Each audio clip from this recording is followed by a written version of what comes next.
up, buddy?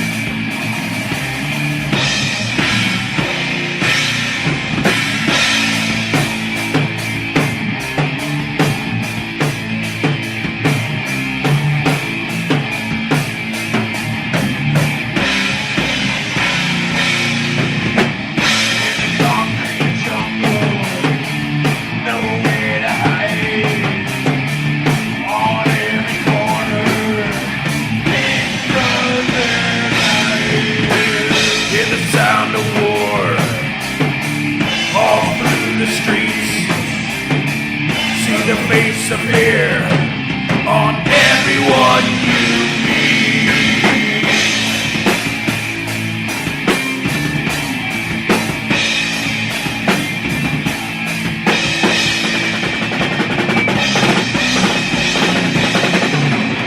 They come on the street, they give their lives. We are the people, they want to take us alive.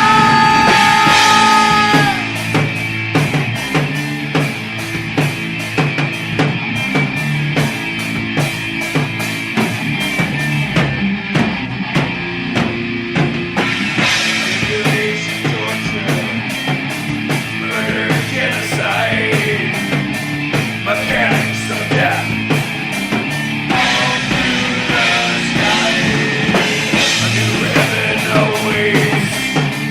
An afterlife of this, we must stand strong. We must resist.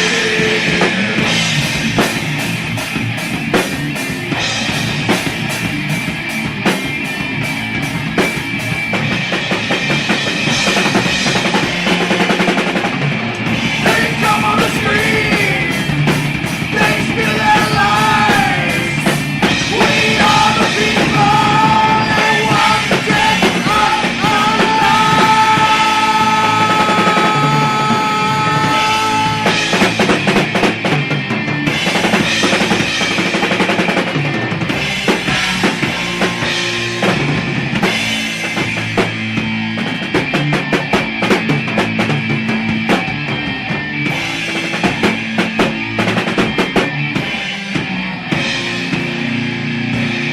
They call us rebels, they spit our name. We are the people, we want justice back.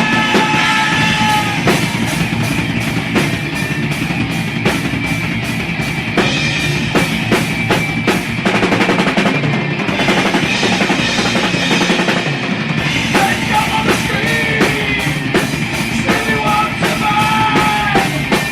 We are the people, they want to take us alive.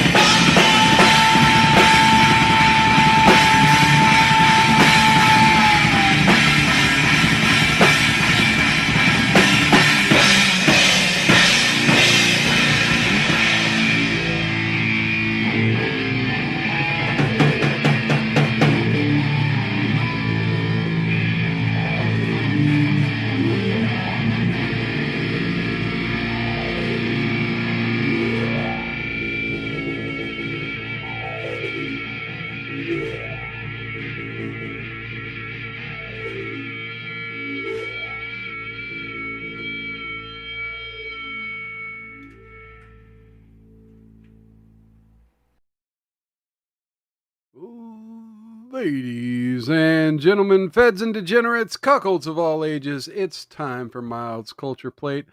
I am your host, Mild Kevin Miles, and you are locked in for a few hours of entertainment. So yeah, what am I going to do on my first special stream back on the Rumble Creator Program? It's going to be the $1,000,000 question. Sometimes we're going to be watching documentaries. But I don't tend to get a lot of people in here for documentaries. So what I'm going to do first, is I think tonight we're just going to be browsing through some of the recent long form content that's around on the internet. I got to be careful not to play the entirety of any of the videos that I'm going to be watching. But there are definitely there are definitely some interesting sort of long form content videos out there, and I just figured, yeah, we jump around through a few of them and just kind of critique some of the like debate content or interview content that has come out over the last few weeks. And I'm going to be starting with they're over on the Jubilee. Uh, there you had Patrick Bet David versus 20 anti-capitalists on the Surrounded show over on Jubilee. And so I figured we could definitely get into some of that, because I find some of the arguments of capitalism versus socialism, I find it quite interesting. And, I definitely like hearing how other people define these kinds of terms. And I like hearing the way commies, let's just fucking call them what they are, fucking commies, far left, social progressives, that think they have a novel economic idea. Uh, I like hearing commies try to justify their way of life. And I caught a little bit of this video earlier. I thought it might be interesting content for the show. So let's get into it. Let's watch some bits and pieces of it. I might skip around. If it starts getting bogged down, I'll jump to the next claim or whatever. But let's just look at a little bit of it. I might go see some of Tucker's more recent interviews, because I've heard he's been making some wild claims and having some wild guests on. We might check out some bits and pieces of some of those, and we might even do a love don't judge or two while we're here. Because yeah, quite frankly, I came into the show tonight with really no super big game plan. Just know that on Monday nights we're gonna keep it kind of chill.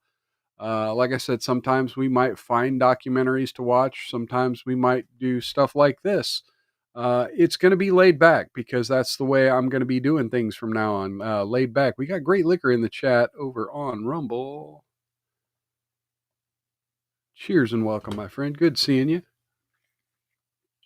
Let me see if I can get you a sound effect going on here. Oh, yeah, here we go. There's a. Thank you very much. That's really nice. Thank you. All right. And so let's get into this Patrick Bet David on Surrounded, preaching the glorious wonders of capitalism to a bunch of commies. Incentive is the engine of capitalism. Remove it and the system fails.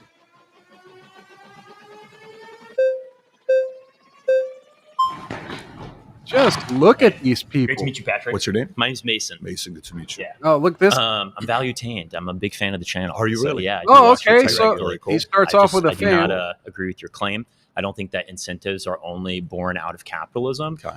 Most capitalist defenders say that Fair incentive enough. Fair is enough. because of scarcity, and people's ability to get what is necessary pushes them Oh, to here work we go harder. with the scarcity I disagree with narrative. that. I'd say that some of our hardest workers are single moms working 3 to 4 jobs, and the resources that they're able to acquire compared to those that utilize their workers in order to build profit. Look, I just want to start off by saying, look, I think Patrick Bet David, there's definitely, I can't prove it, but he's definitely not right about a lot of things. And there's definitely something fishy about everything he's got going on. Their own companies is not equivocal. So how would you do it? How would you change it? Yeah, so I think that humans inherently want to be meaningful. They want to contribute to their communities. They want to contribute to society. When you look at depression rates, oftentimes it's people who aren't able to do anything besides laying in their bed and basically barely taking care of themselves. I'm gonna call I think that bullshit. it's just a human intrinsic value to want to bring. There's a segment of the he's right. There's a segment of the population. There's about 60% of people would like to be contributing to their community in a positive manner, but that's not enough incentive. There has to be incentive to do that. Like, it's, for example, if you're for picking up trash on the side of a busy road, like, it's really fucking noble to do. Like, and you can feel really good doing it a couple times a year. But when you do it on a Monday, and then you revisit that site on fucking Wednesday, and there are McDonald's bags and Cheetos bags and empty beer cans just littering the side of the busy road that you just cleaned. And you realize this particular neighborhood, I could walk up and down the street 24 hours a day, 7 days a week for the rest of my fucking life. And every time I walk a block, by the time I get back to the other end of the block, somebody will have already undone my work. Eventually, that incentive is removed by the assholes in our society, by the 40% of the greedy, entitled people who just assume that you're going to be there to clean up after them, who just assume that there's going to be the noble people. And, you know, I refer back, like, if you're new here, refer back. I did a stream on my channel, and I should probably, I keep forgetting to pin my videos. Sangland told me I need to do more pinning of my videos, and I keep forgetting to do that. I should really pin my asshole test stream. I did a whole rant about the asshole test. Feel free to go check out that stream. And it essentially, it's, you know, are you the asshole? Well, if everyone acted like you do, and there, you know, given the decision you made, if everyone acted like you do, would society collapse? And there are a lot of avenues in society where people are given a choice to be better, and they mostly don't.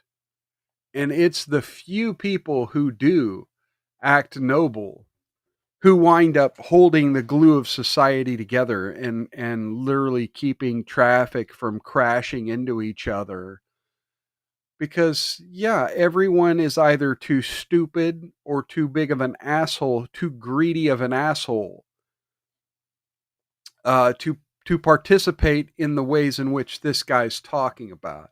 And so when he's like, oh no, the incentive is just to be a part of your community and do better for your community. I'm telling you now, there are people we're going to see later in this fucking stream who are just like, hard work. You can't just expect people to do hard work. Really? So then the incentive of just wanting a better community, that money as an incentive, that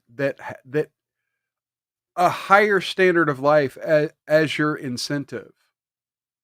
And that's the other problem, is a lot of these commies, they don't view money as a higher standard of life, because a lot of them know, if you give me money, I'm just going to piss it away. Bring value to their community or grander society. Okay, so I don't think that it has to be through scarcity alone that scares people into working. If that makes sense. I worked for scarcity. I think there's levels to it. You have the survival folks who work for survival to pay their bills. Some work for status, some work for freedom, and some work for legacy. The folks that work 3 or 5 jobs, you know, to pay their bills and do what they're doing. If the hang on, I got to rewind that. What did he just say? Their bills. Some work for status. Some work. You have the survival folks who work for survival to pay their bills. Some work for status. Some work for freedom, and some work for legacy. The folks that work 3 or 5 jobs, you know, to pay their bills and do what they're doing. If the incentive wasn't there, they wouldn't work 3 to 5 jobs. Some of the guys that build a bigger business that solve a lot of problems. The incentive there is either I die or I work. That's not really a system that rewards merit. That's a system that pushes people into insecure positions. Not necessarily. In many cases, we put ourselves in situations as well. But when we're So talking are you incentive, saying that it's an individual failure for these single mothers that are working 3 to 4 jobs? for some of them it is. Interesting. For some Wow. of them it is. I'm glad you bite Some. that bullet, I know, because most people are not going to say that it's a moral failure of people that are moral born failure. into No, not poverty a- that continue to let live me out explain to you. cyclical For somebody poverty. like me, I came from the single mother system. My mother was a single mother. We had, my parents got a divorce twice. They married each other. They divorced. They remarried each other, divorced again. I came up. We didn't have a lot of choices. I joined the Army. I got at that system. Kind of wanted to see what I was going to do for myself. Do I stay in the Army? Do I get out of the Army? I started working in sales. And then the incentive of working harder, eventually I built a good life for myself. Again, you're totally dismissing the hard work that a lot of these people are putting into for just basic survival. I'd say that mechanics and plumbers and most people working blue collar jobs that are probably watching this video Fair enough. are working tirelessly day after day. I don't but yet disagree. They I don't still disagree. feel insecure positions to where they don't even know if they're going to be able to afford rent in the next 6 months. So let me ask If you. most Americans Okay, have so I'm a gonna 400 stop. to I'm gonna stop right there because we're probably pushing the boundaries of what YouTube will accept, and we're now past the 15-minute mark. So I'm going to Rumble exclusive. So locals and YouTube and X, please follow the link. There should be either a link in the description, or if you're over on X, go to my bio. There should be a link to my Rumble channel. From that Rumble channel, the video should be live right now over on the Rumble channel. From that Rumble channel, you can become a Rumble Premium member, because underneath the video over on that Rumble channel, there will be a green link you can click, and it will allow you to go pay Rumble to become a Rumble Premium member. That's ad-free. That's exclusive content from some of the biggest creators and live streamers on the internet. You're talking about Viva Frey. You're talking about Tim Pool. You're talking about The Quartering, Steven Crowder, Russell Brand. They've got exclusive content overall. They've all got exclusive content over on Rumble. So come on over to Rumble. We're going to continue. And of course, my exclusive content that we're going to start right now. I'm about to push the button in 5, 4, 3, 2, 1. Come over there now and become a member.